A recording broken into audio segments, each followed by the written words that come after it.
great dinner tonight. Yes. Hello. We've got some stitches on the side over here, Ward. Be a little easier for you.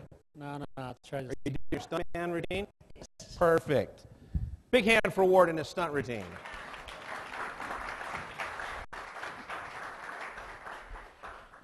You and I have... I'm glad my wife was out of the room. Don't tell her either. You and I have a little bit in common. We've had some health issues recently. Both of us were able to make it through. Now, I had a sudden cardiac arrest back in December of 10, and I just flat died and fell over, and they had to send the paramedics, and it was a big ordeal. But I woke up, and there was all kinds of people looking at me. I said, hey, what is this? You had a similar event. Yeah, I had a called hemorrhagic stroke. So I had a blood vessel in my brain break, and pressure caused some damage, and so I'm half blind. But other than that, my brain's coming back. So Perfect. cognitively, I'm getting better. All that kind of stuff. Now tell me how because this is real key. For me, when I woke up after being kind of checked out for about 7 days, I couldn't do anything for those 7 days. I didn't even know what was happening. But my rental checks kept coming in. And I knew that my wife and my 4 kids at the time, because she was pregnant with our 5th, made ends meet because of the work I'd built up to that point. My partners had chipped in, they were in, and there was ease of success. But I think it was related particularly to the fact that I had rent checks coming in. Even if I couldn't, for instance, look at that next property, fix and fit and make a profit, I had monthly income. How is your business set up as far as monthly income? Do you buy rentals, or do you fix and flip for chunk money? Well, when I first started, I was dumber than I am now. So I just bought and flipped, bought, flip, bought, flipped, and made lots of money.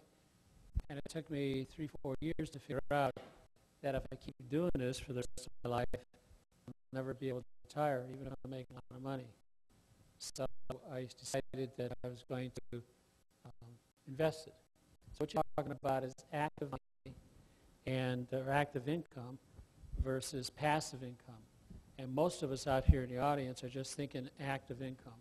Active income is another fancy word for job. And so the job is what puts food on the table today, what makes the car payment, what makes the house payment, and all the promises that you take on when you get married, et cetera, et cetera. And so you absolutely need that when you're starting out. But what you need in addition is the discipline. And it really takes tremendous discipline to take part of that, no matter what that job income is, and not spend it all. Take and divert a portion of it over to something you can invest in that's going to give you passive income. Until you do, you're screwed. So what I did is I figured out that I needed to put money in something I mastered, I understood. I used to be a stockbroker, didn't understand it while I was in it, didn't understand it while I was not, and I said, bullshit, I'm not putting my money in something where somebody I don't even know controls the outcome. So I did understand real estate, and so I said that I was going to invest in real estate, but I hated tenants. See, there's a conflict there. I love real estate, but hate tenants, so I need income from it. So then a little voice in my head said, you don't hate all tenants. And that's I call babbler, by the way. I think everybody, when you're born, just at the moment of birth, somebody slips a little character in your head. I call it babbler, and just babbles all your life, the rest of your life, about how fat you are, how short you are, how ugly you are, how poor you are, what a jerk you are, da-da-da-da, babbler. So I just kept wanting to shut babbler up, So I said, okay, I'll prove it to you, babbler. Tenants are all, there's not a good tenant. And I could prove babbler. I could not win that argument because I knew in the back of my head that I had some great tenants. Now, I didn't know how maybe one tenant great and the others not. It frustrated me. So I went back through most of my files, not most, but maybe 25, 30 files. And I just was looking for some commonality. And was it they were men? Was it they were women? Was it that they were a particular race? Was it because who knows what? And the commonality was they were retirees. And I couldn't believe it. I absolutely double-checked my work, and they were all retirees. And so the retirees are incredibly stable. They want everything I want. They don't want anything to change. They want tomorrow to be the same as today. They just basically want to make sure that they're not going to have to move suddenly or this and that. And so anyways, if you want to know a lot more about it, okay, and I call it my retirement plan, go to my website, www.foreclosureforum.com, and click on Dingbat Retirement Plan. And so that's what happened. The Sean, with this out-of-the-blue disaster, happened to me. The difference with Sean and me, all right, we're both on the same side here, is I have 22 properties that I own free and clear. And that was the part I took out of my active income and put aside and bought properties. And at first I bought just about any kind of property, and then I decided, wait a second, I want stability. And stability comes after all the disruptors in your young lives is over. And for looking at most of it, it's not over yet. You still got a divorce coming. You still got, death almost grabbing at you like it did with Sean and I. You got, You get perspective after that, don't we? Oh boy, don't you? So, but anyways, and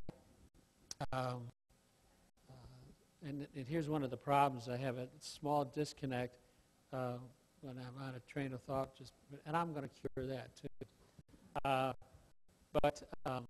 So DBATs, I get $20,000 a month, free and clear income off of my DBAT rentals. And so whether I'm sitting there in a coma or whether I'm underground, okay, it doesn't matter. It's going to keep coming in. And it's guaranteed by the federal government. These are Section 8 rents. Section 8 pays directly to my bank account. I don't have to get out of bed to go get the money, okay? And the tenant pays approximately 10% of the rent themselves. Now, would you pay me the rent if you knew that if you didn't, your portion is 10%? So it's $1,000 a month rent. I get $900 from Section 8. I get $100 from you. If you don't pay me the $100, you get evicted. You get kicked off of Section 8. And in order to get back on Section 8 in San Diego, you got to go through 7-year wait list now. And during that 7 years, you now can get to pay 100% of your rent. So I'll ask you a question. How many times do you think a Section 8 tenant, all right, sifts me for their rent? Try zero. Absolutely zero. How long did they last? My oldest tenant just died. She didn't give me notice. So, ticked me off a little bit. Major disruptor. But she lived there 30, here's the story. She lived in that house 37 years. Now, I bought it about 20 years ago with her in it.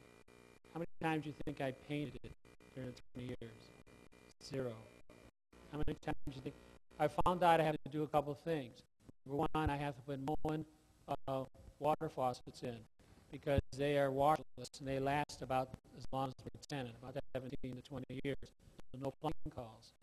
I take all carpet out now. So I'm not changing a carpet. I put in laminate. Okay. I don't provide a refrigerator because those conk out. So what I do is I will put a decent used refrigerator in for about $120 to $130 that I buy. I lie to them a little bit. I call this a white lie. Okay. I tell them that the last tenant left it there, and I couldn't move it and actually give it to me. So I said, I tell you what, in this instance, since it's already here, if you stay 6 months, I'll give you the refrigerator. Now, why am I such a nice guy giving her that refrigerator? No maintenance. No maintenance. So I got maintenance free for 120 bucks. Great.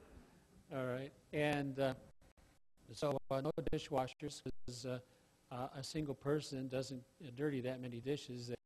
They dirty it and then wash it right away for something to do. And so no dishwashers. I have no garbage disposals. Okay, so I've eliminated a lot of the areas that require maintenance. So I'm now thinking of getting another 10 or 20, and I can't buy them at the right price in San Diego, so I'm going to go over to the Phoenix area. Well, how can I go over that far and manage it, being 72 years old and, you know, half blind? Well, my experience tells me that I'll go over and I'll rent them up, and then I won't have to go back for about, oh, by the way, I didn't ask you this. How many years is my agency? Some of you guys know. 16.2 years is how long I stay. If it's a one-bedroom, one bath. If it's a two-bedroom, one bath, it's a little over 10 years. Why the difference? Because you got a disruptor. That's a person who's living right next door to them with a common wall. For example, I had a little lady, fantastic gal, a tenant, who lived in the back end of a one-bedroom, one-bath duplex. She had the back unit. There was a front unit.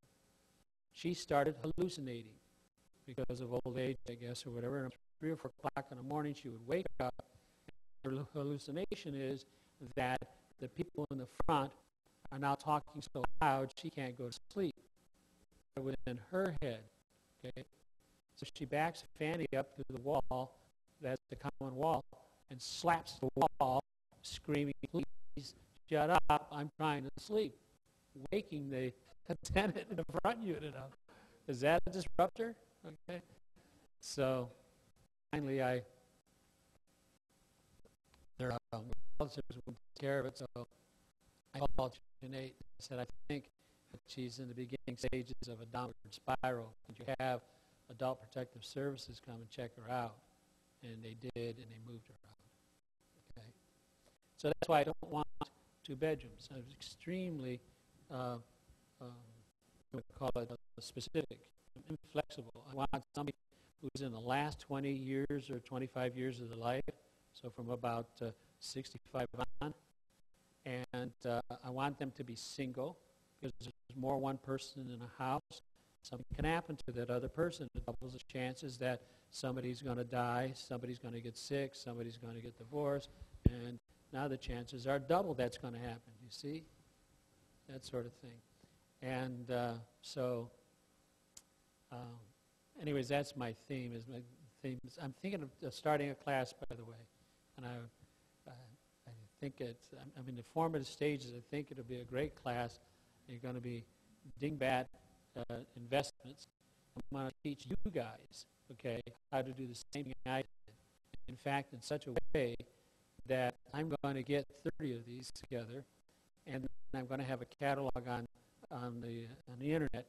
You can take a look at the video of every single one, and I will sell any one of the 30 to you for $100,000. You give me $20,000 down, I own them all cash. I'll carry back the $80,000 first at some reasonable interest, like 5 or 6% or something like that, and it's yours. I'll probably have maybe a 10 to 12-year balloon in it. And and I also buy it back from you. So if you have a major disruptor in your life and you got to get out of that house for some reason, within a week, I'll buy it back from you for whatever your equity in the house is, minus a 10% restocking charge. So, what do you think of that? Are you sure you had a stroke? So, I know the people that don't think like that, they haven't one yet. Yeah. You guys know who you are. Tell me, you said you started, you think that's where you'd like to be, but tell me about the very first deal. The first piece of real estate you ever bought. How did that come together? How did you find it? How did you finance it? Why did you buy it? We always remember your first anything, your first girlfriend, your first car, first kiss, all that jazz. I did anyways. My first pair of long pants. And and the first property I bought, I was scared shitless. I was really had the heebie-jeebies. And the reason is I have a terrible story to tell you that in order to get in this business, and I wanted into this business so bad because I had, I was out of business. I used to buy and sell apartment houses, made a lot of money. Interest rates in '82 went up to 16, 18%, and you'd have to be brain dead to buy an apartment house from me and pay 16, 18%. So my business went to hell in a handbasket. And I lived high in a hog. I had the fancy cars and the full-time gardener and all this jazz, and little big shot. And so I knew I was going to lose this house in on Mount Helix, and if I dilly-dallied around, and I had learned about foreclosures because I used to take and do wraparounds, wrap around the existing mortgage on a first in an apartment house and convince the seller to provide financing that way. And every once in a while that wraparound would go fluey, and the new buyer isn't paying on it, so the seller would say, Ward, that note you want me to take back, it's not paying on it. What do I do? I foreclose. He said, what's that? So I said, well, I'm going to law school. I'll tell you what, I'll study up on it and let you know. And so the more I studied up on foreclosures and that, the more interested I got in it. And it was just anybody in the foreclosure business, but it just sensed that was where the path I should be running down instead of waiting for the apartment market to fix itself by interest rates coming down. And so I was petrified, though, because I knew my wife was so angry at me that I sold the house without her agreement. How can I do that in California when we have community property laws? Well, it was in a trust. Guess who was the trustee? I was the trustee. Anyways, she was very, very, very, very upset. And so I was petrified that if I took the money, it was $100,000, and by the time we closed the deal, it was down to 86. So she insisted I give her 6,000 for the 86 for rent, and so I had 80,000 left. And I could not blow it. So I decided to start out small. There were no trainers around at that time. There were no trainers that really knew anything about closure. And so I vowed to Maurice that I would study it full-time for 6 months. I would not pull the trigger, no matter what kind of fantastic deal I found. And so he said, okay.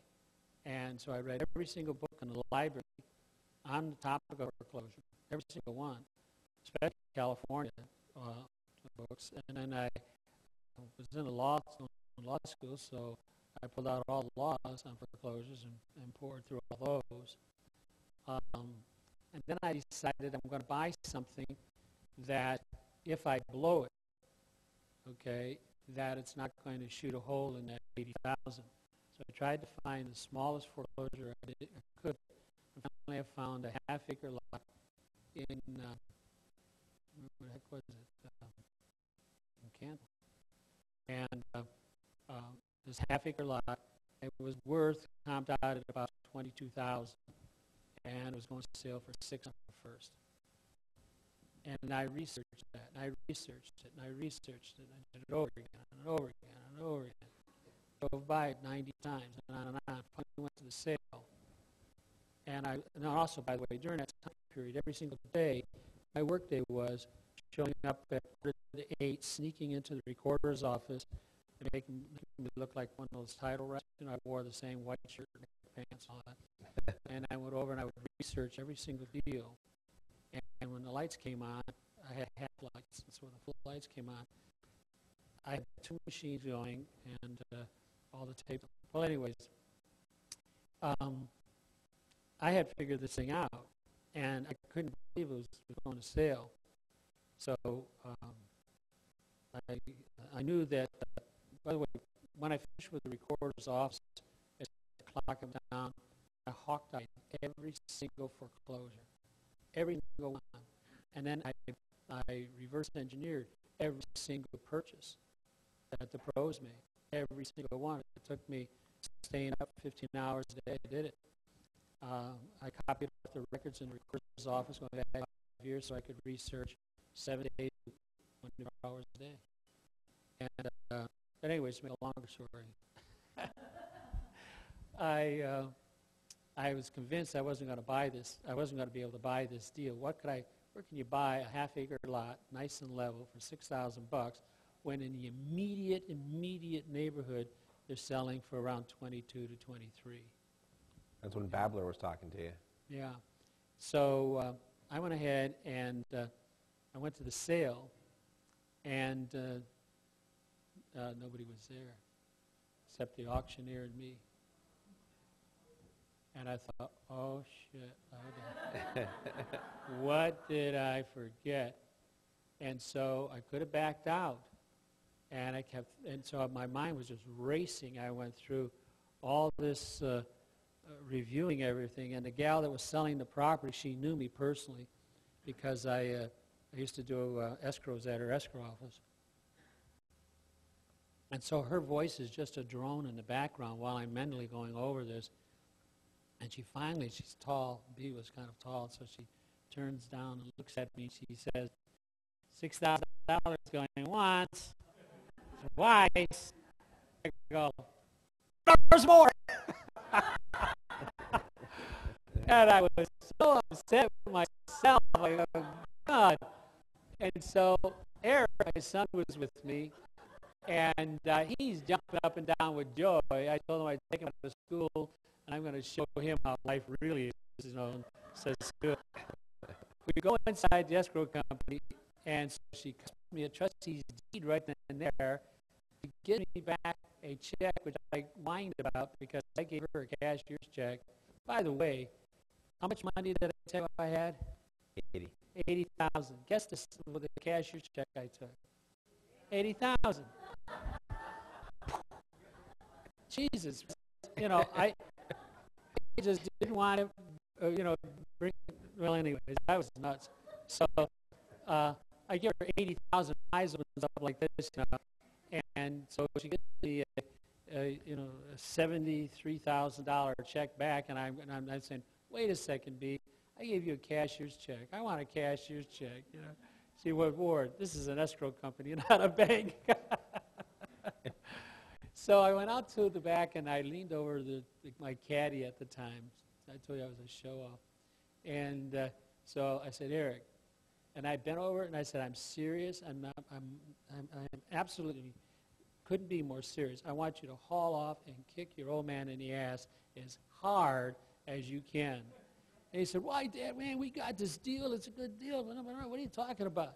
I said, I could have paid a penny more. Not $100 more.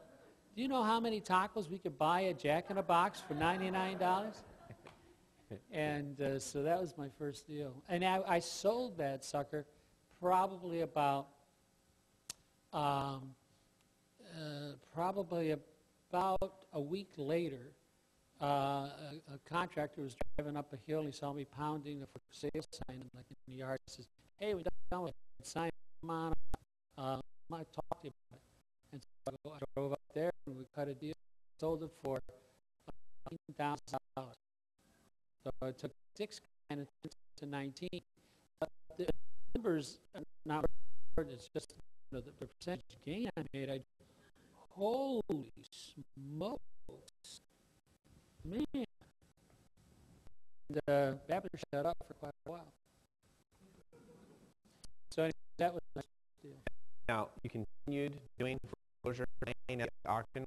What was the method that you used? Was buying the auction your preferred method to do that work? I'll tell you, I was so dumb.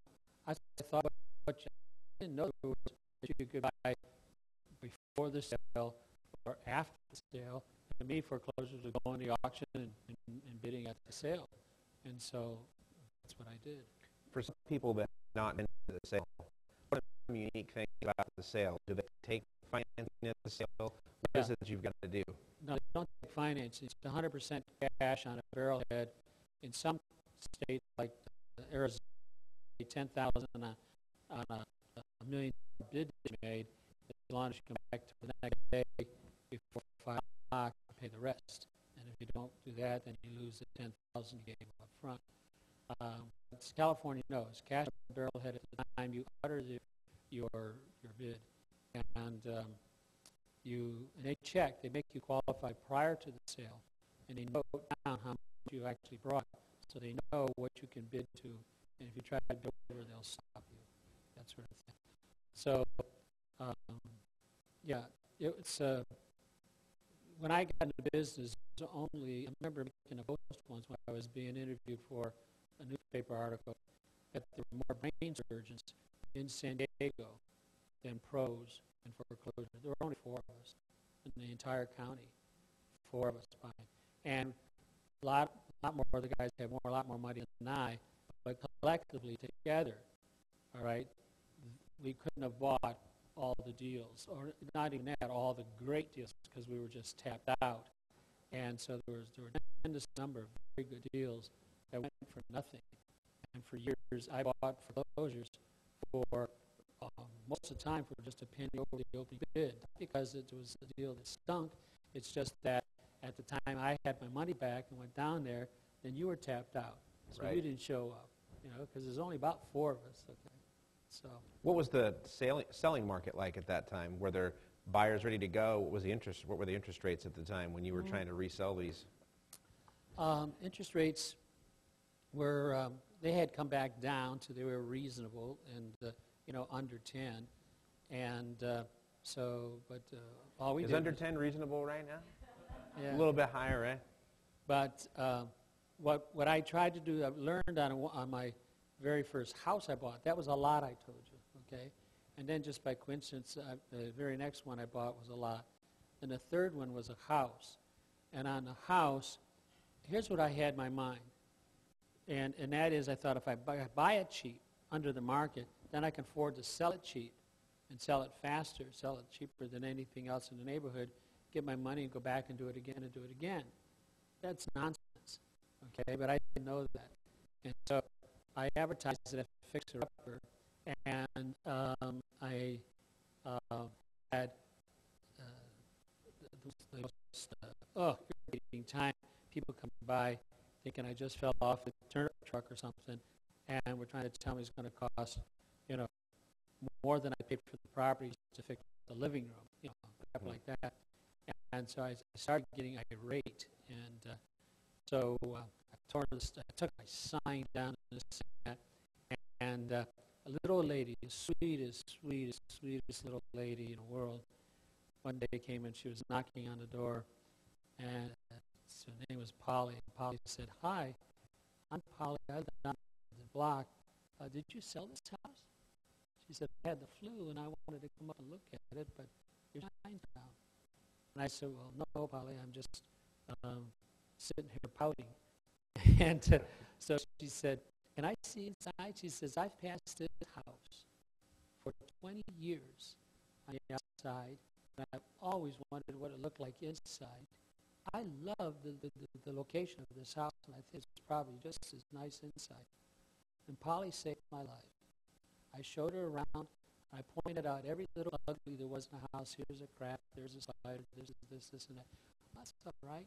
That's okay. This and that. That's fine. I can fix this and that." She says, "How much you want for that, this house?" And I bought it for $100,000, so I wanted $150,000. She said, "That's fair, isn't it?" Okay. She says, "Well, when you're done here, would you go down to the corner? I live on the corner, and can we talk about it more?" "Huh?" I said, "Okay." So we walked. How do you like that for a close? Pretty good. So I walked down to the I walked down to the corner, and she said, "Would you take diamonds?" I know. Okay, there's those diamonds in it. And I said, Polly, I don't wear any jewelry. I just fuss with it. I can't stand it. I rub my fingers raw. No. And so she says, well, I just had love diamonds, and now they look crazy on me, so they're just in my safety deposit box. I said, well, what else you got? And she says, well, I got some houses. And I said, oh, you got some houses? And she says, yeah, maybe we make some houses for your house. And so we did an exchange. You guys ever heard that one? I'm laughing because I've actually heard that. And so, of course, I knew how to research houses upside down, so I just asked her what her real name was. And so that's all I needed. And I said, listen, why don't I come back tomorrow, and we'll talk about maybe taking one or two or whatever, some houses. And so that's how I got started. Polly Dodds was her name, and that's how I got started. And I sold my first deal. And I still have those two houses. Yeah. So anyways, what was your question? I forgot what the question was. I don't think I recovered yet. Go ahead. I was trying to get an insight, Ward, into when you started, how you financed the deal. So you sold a property, your house, you got your money, and then how you were selling things. You said you thought you could sell them as fixer-uppers, but all that brought with tire kickers and liars and people trying to pull wool over your eyes. So I changed. So now I went to the opposite extreme. I fixed up the houses cuter than you expected. They sold like hotcakes for more money than I thought I would ever get, and so that was my routine. Doll them up, and so the roughest, but that's another sort of self. I had to learn how to look for deals. Did you have a contractor that fixed your houses? Subs. You all subs, unless it was a real disaster. I bought a burn down once and made a ton of money on it, and I needed a general contractor on that. But most of the time, subs. And by the way, your subs will go through a period where they're fantastic, and then they're average, and then they're shitty. Okay. He knows your contractors, doesn't he? Absolutely. And so you got to learn that if you're in the business of constantly looking to replace your subs, it's just part of the beast. It's the nature of the business. And so you're always looking for an electrician. Even though you got one, you're always looking for a painter and a plumber and a snake, because you know that they're not going to stay that great, idyllic sub as long as you'd like. How many were you averaging in a year, Ward, that was keeping your business running when you were doing the foreclosure buying? I didn't need to keep track for any reason, but so I'll tell you this way, we work it backwards, but since in my total career I've bought and fixed up at least about 500 foreclosures. Okay. And so that would be from 1982 up to like 2002. The last one I actually did was in 2002, something like that, where I went to the sale, bought it, and then turned around and fixed it up. So, what changed in 2002? You didn't see the margins, or what changed your buying system in 2002? It was really getting very tough to get properties like I was accustomed to. A penny more, oh, that was never happening. We were now flooded with 20 guys down at the sales rather than 3 or 4. I mourned for the old days. You ever mourn for the old days? And I mourn for your old days. I don't mourn for mine. The capstone of it all is my wife had a very serious medical problem, and it was in the hospital for about a week. And so Eric, my son, visited her at Thanksgiving when she was in the hospital, and and so Mom filled in Eric what she used to do. Mom used to do was the front end of the business. She would look into all the foreclosures that are coming up, scan all the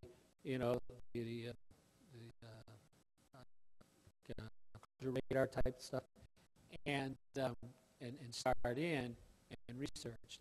Then she would flip it to me, and then I would double check some stuff. And then Eric was the back office guy that took care of all bills, all accounting. Would go to the sales sometimes when there was multiple sales going on, and all that kind of stuff. And so he had to learn Mom's job, and he did it so good that Mom never came back to work. So Mom retired, and so I just didn't have the heart to replace her. So we decided to, we built some spec houses. One of the best deals I ever did was I bought a lot. I was looking for anything. I'm omnivorous. It's kind of like, you know, if I was an anteater, I'd starve because I wouldn't know what to do with an apple, you know. But I will buy anything if I can turn around and flip it and sell it for a profit. And I heard about a lot that was going to sell for $120,000, and I looked at the lot and I said, "This guy's got to be insane. This lot's worth $250,000. Fantastic view, virgin lot, da da da da da da da." God, I'm going to buy it. So I bought the lot for $120,000, thinking I'll flip it for $250,000, you know.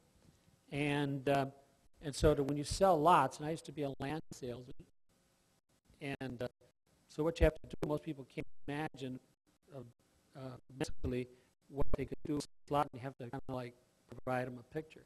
So I took a draftsman, an architectural draftsman that I knew, and I said, "Give me a picture of a house that we could build here." And so we collaborated, and as I got in, I got more and more interested in, you know, if I was God, you know, what kind of house would I build for myself and all this kind of stuff. And so we had a lot of bucks. So I asked Teresa, I said, "Honey, do you mind if we just build this house? I think we could sell this house." And so she says, so I played banks. I took $900,000 of my own money and included the lot for $120,000. And I built the greatest house I could imagine that I would ever want. And so when I was done, I sold it for twice as much as anybody else had ever sold home. And so that was for $1.5 million. And I had a $900,000 in it, so I made $600,000 off of that one lot and took a trip to Europe. Just one trip? No, it was a heck of a trip. And it started a habit. You know. So you've done some foreclosure investing, buying from the auctions. But I also know that at your office in San Diego, you've taught quite a few people in this room some strategies on buying before it gets to auction now. What's been your experience with that? Well, I tell people, you know, you can either buy, the people who want to buy properties before it goes to sale are people that don't have enough money to go to the sales, okay? And so my heart goes out to them because I can remember when I didn't have enough money. In fact, once I got beyond using up money on my house, I then went out and I started raising money. And I started raising money fairly quickly, but I had an advantage in that the guys that used to buy apartment houses from me, the investors, I knew some of those guys, and I went back to them and said, "Hey, I've cracked the code on foreclosures, so why don't we get together, your money, my brains, and we'll split things 50-50. And that was a typical deal, by the way, in real estate back in those days, is the money man would get about half, and the organizer would get about the other half. And so that's the way I financed almost all my deals from then on. So the people that, when you're going out door knocking and you want to buy from somebody, basically you're looking for property where the seller has some equity, okay? And so you want to convince them to sell before they lose so that they get some cash and can hold their head up proud they didn't suffer foreclosure. And so they escape that scar of foreclosure, gets credit for the next 7 years. And so that was a a great way of going because many people are petrified, especially in this room. So I was surprised to hear that a couple of you guys are door knockers. How many people knock doors? Yeah, that's what I say. And so they just petrified of rejection. And so I used to be an old salesman, so I got past that hump before I got into foreclosure. So I used to go out and door knock, and then you tinker with things, and this didn't work, so I changed it. That didn't work, and I did this, that, and the other thing. And finally, I had a fairly good luck of making it worthwhile to go out and door knock. I teach people don't count doors, don't count how many times you just, that's a gambler talking to you, wants to make you feel sad. So, but yeah, I did that. And one of the reasons I did it too was there would be a lopsided deal come up. A lopsided deal is a deal that, let's say, is worth $500,000, and it's going to sale on a first in foreclosure for $50,000. Come on, it's $450,000. That deal, it's 4 days before the sale. There's got to be something going on here, And I would drive out and go out and walk around the neighborhood and then talk to the neighbors, and I find out that, Dad died 5 years ago, and Mom finally died at her Zenny old folks home. And if they had any kids, the kids can't cooperate, so nobody's making payments on the small mortgage, and it's going to go to sale. Yep. Huh? Jesus, I mean, everybody and his brother's going to be down there for a deal with that kind of potential. I'm not going to have a chance. So then I learned a little bit about probate because of need. And so then I would go out and buy the kids' expectancy for $4,000 each, become owner of the property, reinstate, right, and make a lot of money.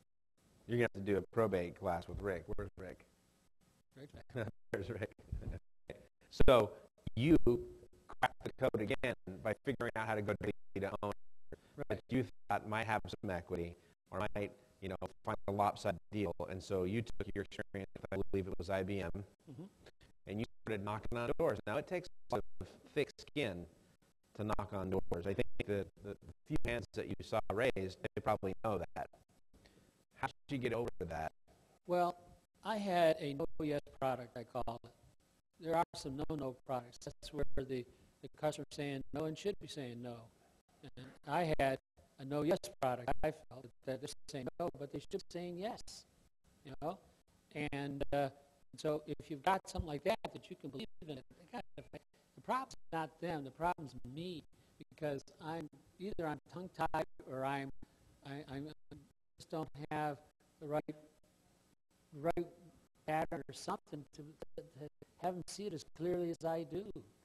And so I spirits up because I never blamed the happy people or this, that, and the other thing. Even if people got mad and swore at me and, all this and that, I always came back and said, God, if I just said it differently, it probably would have worked. And now they're going to really suffer because they're going to get, their credit's going to be ruined and this and that. So I just couldn't get angry at people who got angry at me. It's just a way of looking at it. Yeah, you look at it, you weren't good enough to get them to see how good this was for them. That's an interesting perspective, and that's one that, Jim Rohn talks about when he talks about, or Ben Gay, excuse me, when he talked about fire alarm, master fire alarm. You heard that story where the fire alarm salesman never had a death as a result of their MasterGuard fire alarm. So they were all excited about that, and he got a shame on you for killing thousands of innocent people.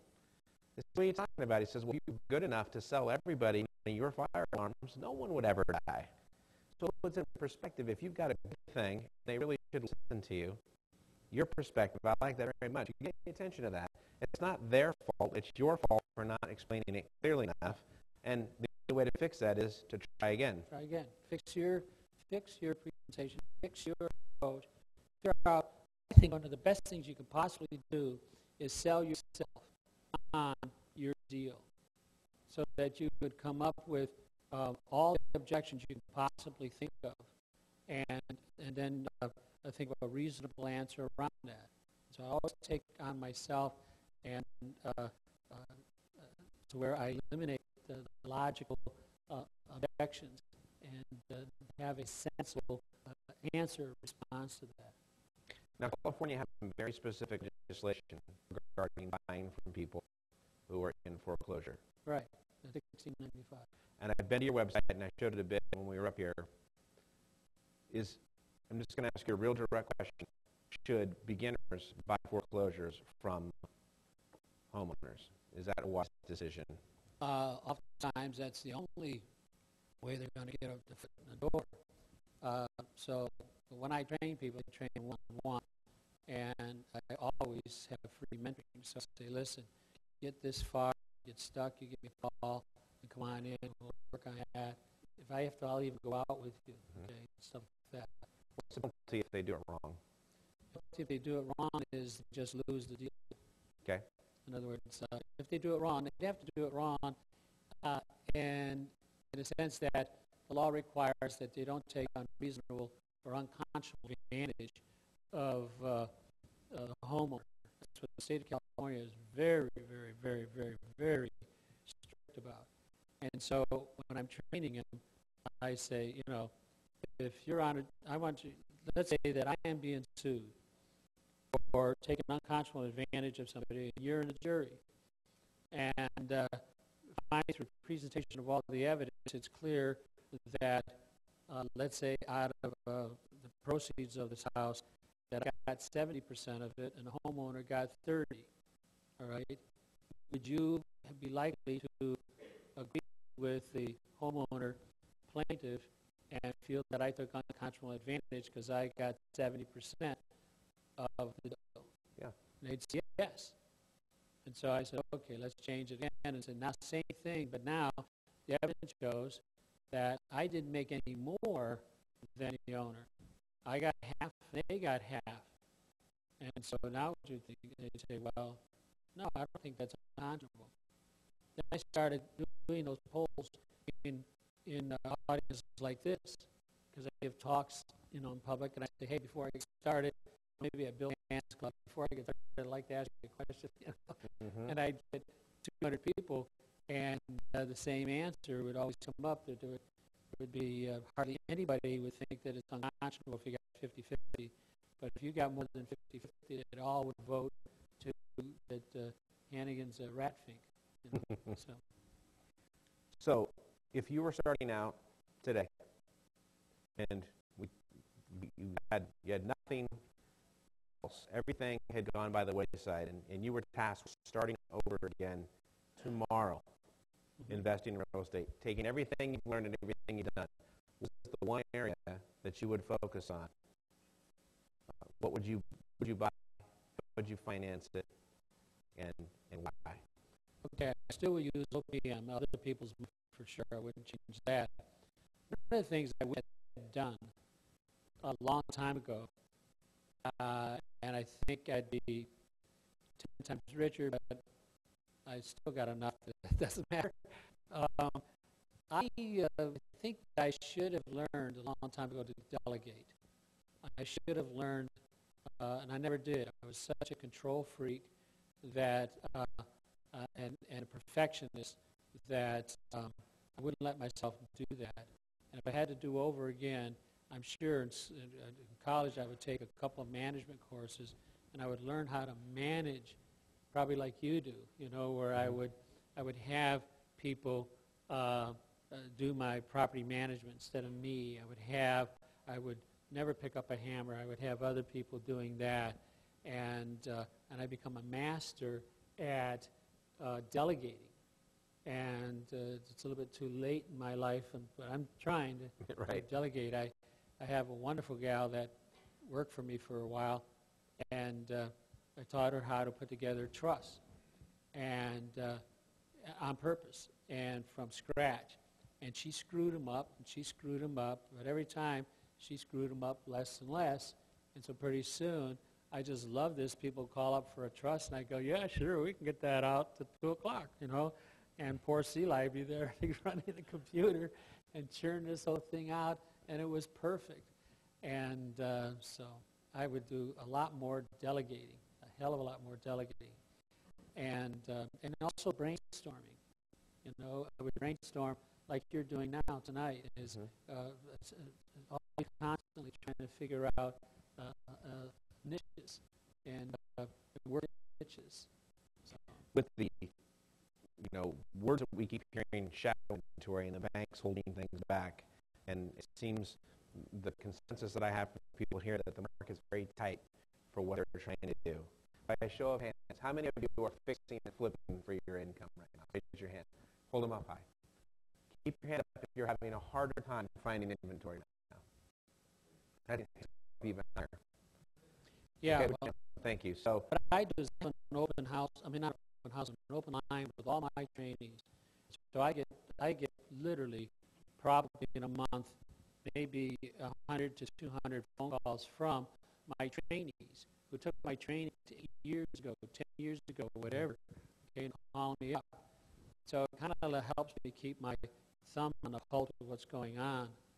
And most of the guys I have to teach is to look at what your major competition's buying. These hedge funds that got millions and millions of dollars they got to quickly spend, come up with a profile that is very rigid. And that profile is they want to buy something that's no more than 10 years old, that it has to have, they'd like to have it just a first go into the sale, not a second or a third. No IRS lien, okay, no occupants, and just on and on. And so that leaves, and I ask a lot of newbies too, what are you going to, before we start training, let me ask you, what are you going to go after? And they echo that type of thing. I said, I was limiting myself because I had my own preconceived notion as to what I would buy. And I said, and fortunately I had somebody ask me to take over a project that was one of the worst areas of town. And I was not going to have any risk. He was going to provide all the money. His heart went out of the deal, and he just wanted me to take and do it. And so I said, okay, for $5,000, I'll add it to my inventory. It turned out to be fantastic. I mean, this was in the middle of one of the worst gang areas in San Diego, 69th and Imperial. The house right across the street was a rock cocaine house. The house had been stripped of everything, even the door jambs and the electrical receptacles and the patio doors in the back, and just everything. So I get out there, and I had a couple of contractors want to redo it, and so I picked one, and the first day he was on the job, when he came back the next morning, all the work he'd done had all been stripped from all the vandals in the neighborhood. He was mad. He wanted to walk off the job. And I said, don't walk off the job. I'll solve this problem. How are you going to solve it? I said, right now, I don't know. But by 5 o'clock tonight, I better figure it out, because that's when you're leaving, right? He said, yeah. And so I went past Home Depot, and I noticed the driveway greeters at Home Depot. I thought to myself, hey, shit. So I pulled in and parked, and I went over and I said, hey, would you two guys, you and you, would you like to sleep in a house tonight instead of in a canyon? And I speak Spanish, so they said, well, yeah, what do you got? And I said, here's the property at this address. If you've got a car, I'll meet you there at 5 o'clock, okay? But you got to have a car because I want it parked in the driveway. And they said, yes, sir. And I said, it won't cost you anything to stay overnight, stay here. And then I went over and got 2 sleeping bags at the Army-Navy store, and a big spender, and some lamps, and went out there, and all the vandalism instantly stopped. People aren't going to come and hijack your refrigerator in your house, okay, or something else. This is just an opportunistic crime, and if they feel that there's witnesses there and people living there, they're not going to, wow, I solved my problem. Now, I didn't know it. I had an unintended consequence. These guys are right, okay? Didn't want to leave? No, this was a was a 5-bedroom, 3-bath house. So they only needed 1 bedroom, so guess what? They rented out all the other rooms. All their rooms, that's half that they want in this house. So that's when I discovered I had to make housing rules, which I still use to this day. And so and it worked beautifully. And I found I had 2 types of house sitters that will go there and occupy the property when there's not even any bathrooms. I told these guys, you're still going to have to do your business at Jack in the Box or McDonald's for about a week until I get some bathroom in here. They did fine, but there's no problem there. And later on, when you're selling the house and you start putting furniture and stuff like that in it, you want a tenant who's got a house sitter who's got his own furniture and stuff like that.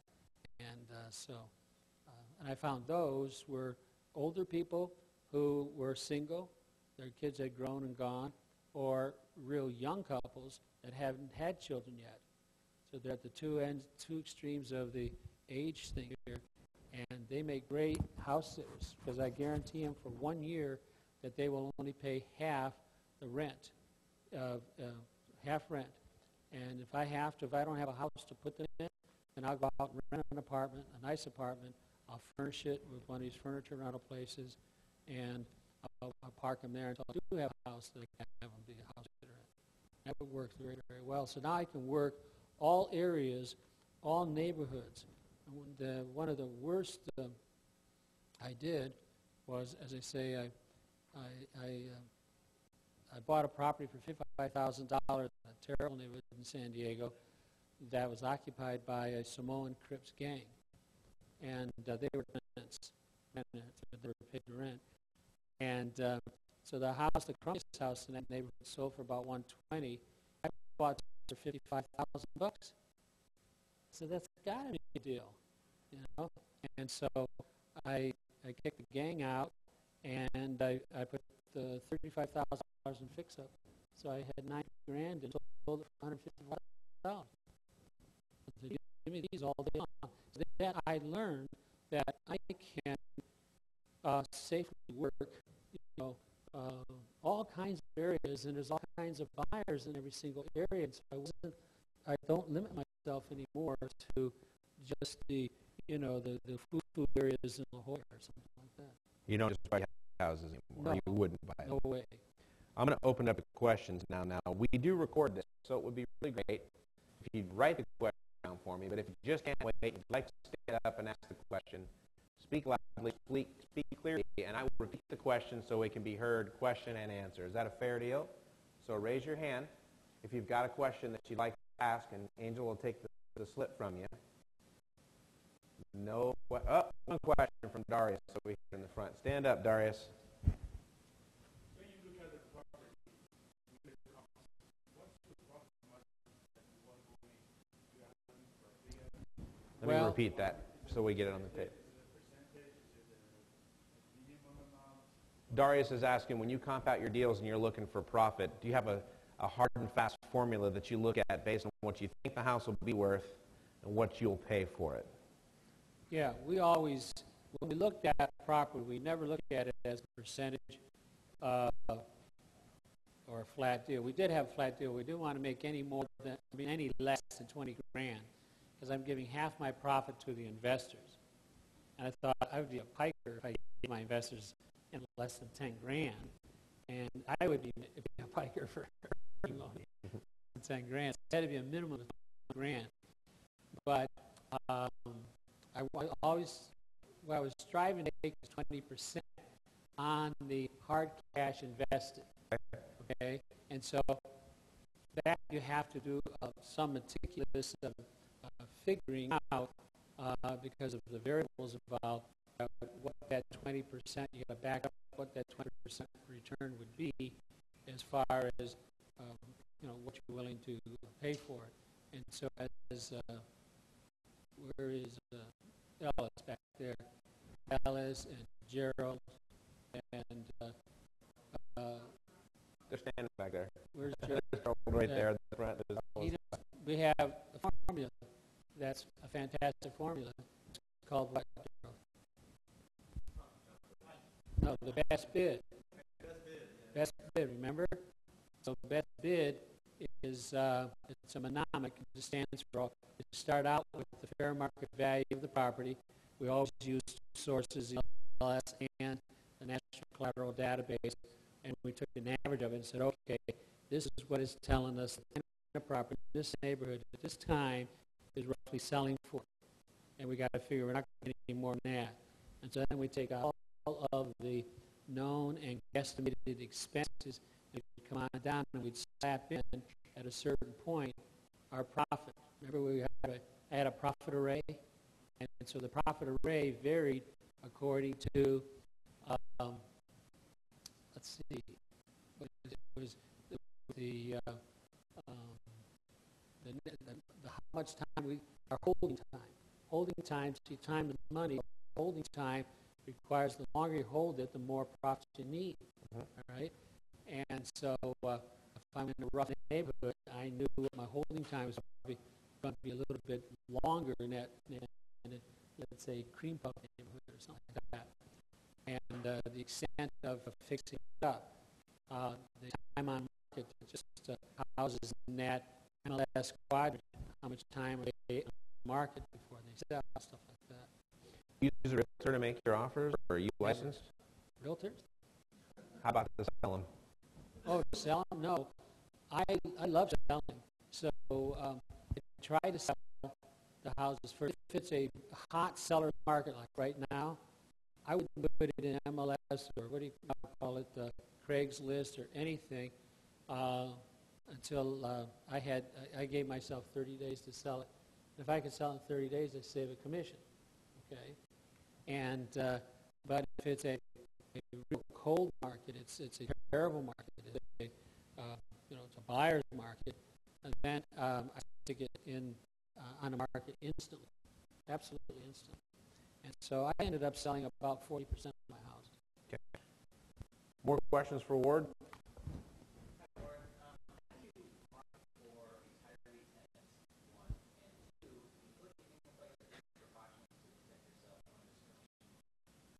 How do you market to retiree tenants, and how do you protect yourself? What are you worried about discrimination-wise? It's very simple. I just put ads in publications that only seniors read, Senior World and Senior Living and stuff like that. I go to the senior recreation centers in my area and have those magazines there free for the taking. So you can take a couple of those magazines and then call up and put your ads there.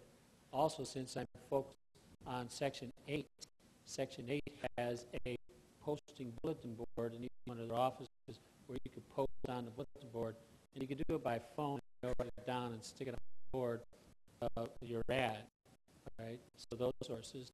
Another thing I do that's really effective, in National City, there's a park named after an old mayor called Frank Kellogg, so Kellogg Park. Now, there they give a very nutritious breakfast for like a buck and a half to senior citizens. Okay. Only on Monday through Friday, they think that they want them to tighten the belt on Saturday and Sunday. But anyways, so what I do is I go out there with a flyer on my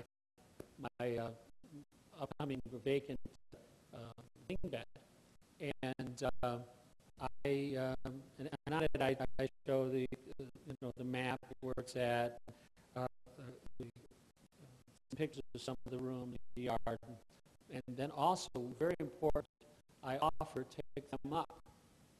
Seniors oftentimes don't have cars, they don't want to pay money on taxes because that thrifting kicks in at about 65, and so I go out, pick them up, take them out, show them through the house. No landlord does that, and so they. So it's very easy for me to rent that way. Then plus I'll tell any of my other tenants, Section 8 tenants, if you've got any buddies, let them know I've got a vacancy, and I'll slip you $50. Ooh, wow, $50. So in quarters? That's how it works. More questions?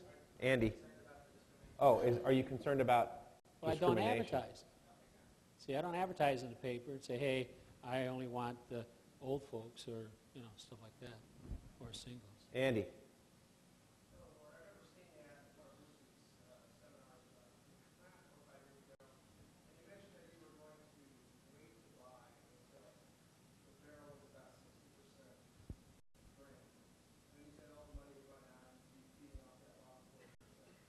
Yeah.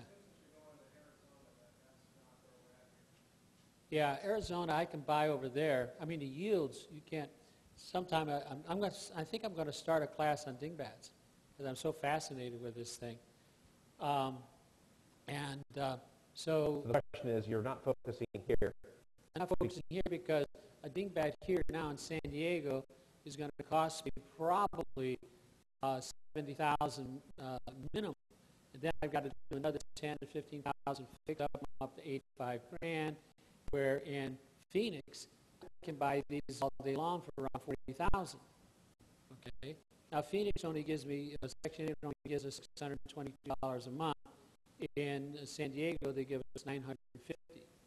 But here, I've got to pay a lot more, and so I think I'm going to go over there. Now the reason going over to Phoenix doesn't concern me as far as management's concerned is I don't have any management problems. People never leave; they move in. And they're either and carried out by somebody else. So, Stretcher, baby. We had some more hands up there. Are there questions? All right. Listen, Ward's been invaluable. Some of the things I took away from tonight, I like your statement on having discipline, trying to invest for some income. Mm-hmm. The fact that you said you have a no-yes product was fascinating to me. This is a product they say no to, but they should say yes to. Love your dingbat retirement plan. Anybody learn anything about disruptors? Yeah, I have a few disruptor tenants, and no limitations. That's a great thing to look at because I tell you, when you start opening your vision up a little wider to some of the possibilities, I think you're right. These hedge funds have a very rigid set of things that they look at, and if you side of that, you can maybe find some very profitable deals. It's not just hedge funds. Everybody here has a rather rigid mindset, just like I did when I started out, as to what I was looking for and what I wanted to buy, and I wouldn't kind of like even seriously listen to anything else other than that. And I probably would still be doing it, except this guy's going to pay me $5,000 to take one of his properties that he can't deal with because he's in L.A. and I'm in San Diego, and add it to my portfolio property that I'm processing. I thought, that's a no-brainer, Right. And so I jumped up and down with joy. I sold that house phenomenally fast, I think within 4 days, and it was in a notorious neighborhood with, a rock cocaine house right across the street. Everybody in that neighborhood knew that street sucked, and on and on and on. And so, how to sell it. What you do is just use ingenuity. Just sit down, and what I love doing is I just love making believe if someone's wants to pay me $10,000 to solve their problem. I always make my problems somebody else's. It's a trick I learned many, many years ago.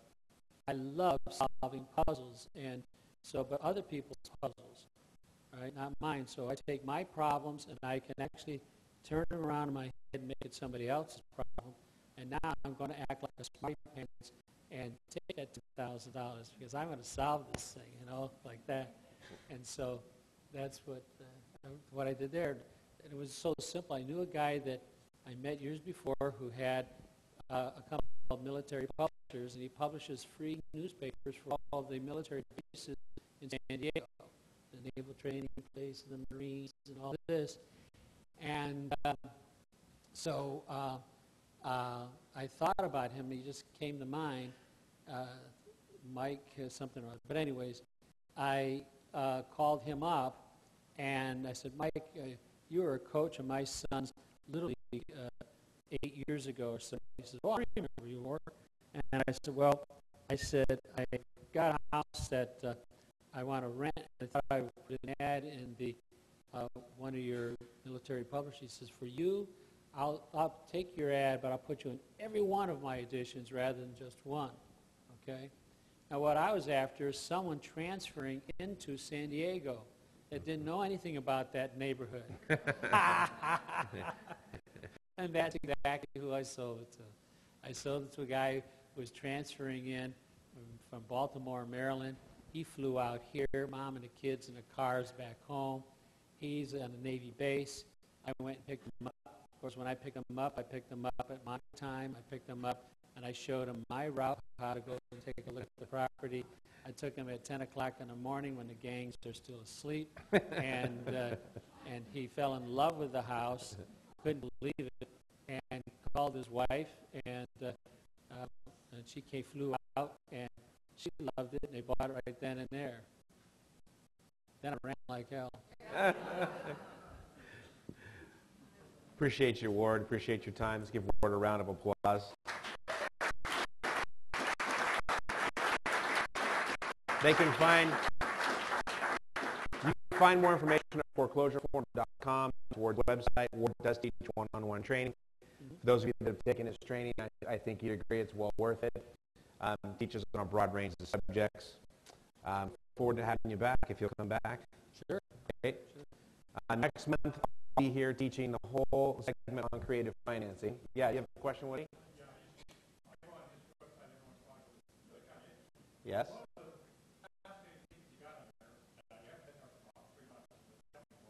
He has the interest rates all the way back for what, 4 years? 75 years.